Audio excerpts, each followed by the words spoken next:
السلام عليكم ورحمة الله وبركاته.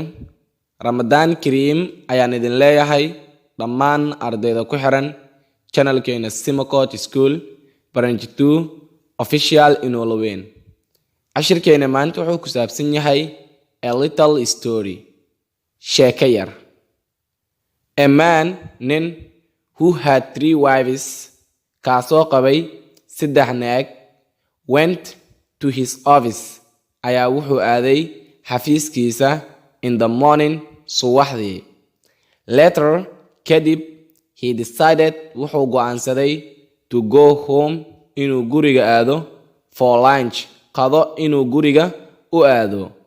When he reached markuu gaaray ama markuu tagay home guriga, he met wuxuu la kulmay his first wife xaaskiisii koowaad beating garaacaysa his mother hooyadiisa.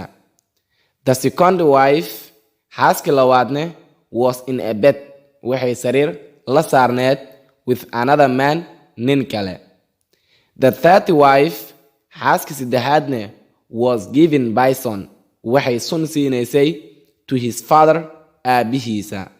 So sidaa darteed it is a question waxaa su'aal ah he must forgive waa inuu afiyaa only one keliya hal. Who will he forgive? Yuu afin doonaa and why sababtuu afinayane maxay tahay. What is your answer? Waa maxay jawaabtaada?